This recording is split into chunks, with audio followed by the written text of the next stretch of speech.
श्री स्वामी समर्थ. जय जय स्वामी समर्थ. अवधूत चिंतन श्री गुरुदेव दत्त. श्री स्वामी समर्थ सेवा या माझ्या यूट्यूब चॅनलमध्ये आपल्या सर्वांचे अगदी मनापासून स्वागत करत आहे. आज आपण गोमातेचे महत्त्व पाहणार आहोत. प्रत्येक व्यक्तीचा जन्म गायीचा पुत्र म्हणून होतो, म्हणून त्याला गोत्र आहे. प्रत्येक व्यक्तीला गोधुळीच्या वेळी लग्नाचा मुहूर्त हवा असतो. प्रत्येक व्यक्तीला मृत्यूनंतर गोलोक धामला जायचे असते. प्रत्येक जीवाला गोलोकवासात जायचे असते. प्रत्येक जीवाला मृत्यूपूर्वी गाय दान करून वैतरणी पार करायची असते. विचार करा, प्रत्येक इच्छा पूर्ण होण्यासाठी आई गायीचा आधार, पण त्याच गायीची सेवा करायला वेळ मिळतो का आपल्याला? गोमातेविषयी काही महत्त्वाच्या गोष्टी. ज्या ठिकाणी गायमाता उभी राहून आनंदाने श्वास घेते तिथे वास्तुदोष संपतात. ज्या ठिकाणी गायमाता आनंदाने रडू लागते त्या ठिकाणी देवता फुलांचा वर्षाव करतात. गायीच्या गळ्यात घंटा बांधावी.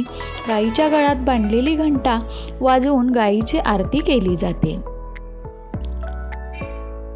गायीची शेपटी डोक्यावर फिरवून दृष्ट काढली जाते.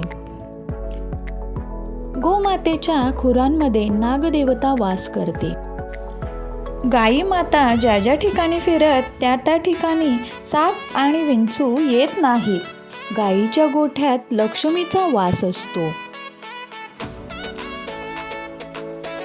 गायीच्या उजव्या डोळ्यात सूर्य आणि डाव्या डोळ्यात चंद्र वास करतो असे म्हटले जाते. गायीच्या दुधात सोन्याचे तत्व आढळते, ज्यामुळे रोग होण्याची शक्यता कमीच असते. हनुमानजी मातेच्या शेपटीत राहतात. जर एखाद्या व्यक्तीला दृष्टीदोष असेल तर गायीच्या शेपटीला डोकं लावल्याने दृष्टीविकारापासून मुक्ती मिळते. गायीच्या पाठीवर एक उंच वशिंडा आहे, त्यात सूर्य केतू नाडी आहे. रोज सकाळी अर्धा तास गायीच्या पाठीवर हात फिरवल्याने रोग नष्ट होतात असे म्हटले जाते. गायीला चारा खायला दिल्याने 33 प्रकारातील देवतांना भोग अर्पण केले जातात. गायीचे दूध, तूप, लोणी, दही, शेण आणि गोमूत्र यापासून बनवलेले पंचगव्य हजारो रोगांवर औषध आहे. याच्या सेवनाने असाध्य रोग नष्ट होतात. ज्या व्यक्तीची भाग्यरेषा झोपलेली असेल त्यांनी गूळ तळहातात ठेवून गाय मातेला जिभेने चाटल्यास मातेच्या तळहातावर ठेवलेला गूळ चाटल्यास त्या व्यक्तीची झोपेची भाग्यरेषा उघडते. गायीच्या 4 पायांमध्ये प्रदक्षिणा केल्याने माणूस भयमुक्त होतो. महान विद्वान धर्मरक्षक गौ कर्णजी महाराज यांचा जन्म गायीच्या पोटातून झाला होता. देवदेवतांनी या पृथ्वी तलावर केवळ गाय मातेच्या सेवेसाठी अवतार घेतला आहे. गाय मातेने वासराला जन्म दिल्यावर पहिले दूध व्यंधत्व नसलेल्या स्त्रीला पाजल्याने तिचे व्यंधत्व संपते. निरोगी गायीचे 2 टोळे गोमूत्र दररोज 7 पदरी कापडात गाळून घेतल्यास सर्व रोग नाहीसे होतात. असे तयार गोमूत्र आपल्याला आयुर्वेदिक दुकानामध्येही उपलब्ध आहेत. जो गोमातेकडे प्रेमळ नजरेने पाहतो त्याला गायीची कृपा प्राप्त होते.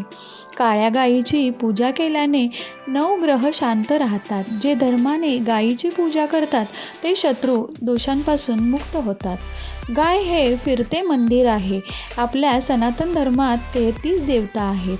आपण दररोज 33 प्रकारच्या देवतांच्या मंदिरात जाऊ शकत नाही, परंतु गाय मातेच्या दर्शनाने सर्व देवता दिसतात. कोणतेही शुभ कार्य रखडले असेल, वारंवार प्रयत्न करूनही यश मिळत नसेल तर गायीच्या कानात सांगा, ते रखडलेले काम पूर्ण होईल. गाय ही सर्व सुखांची दाता आहे. श्री स्वामी समर्थ. जय जय स्वामी समर्थ. अवधूत चिंतन श्री गुरुदेव दत्त. जर माझे व्हिडिओ आवडत असतील तर माझ्या व्हिडिओला लाईक करा, शेअर करा, सबस्क्राईब करा आणि कमेंट करायला विसरू नका. धन्यवाद.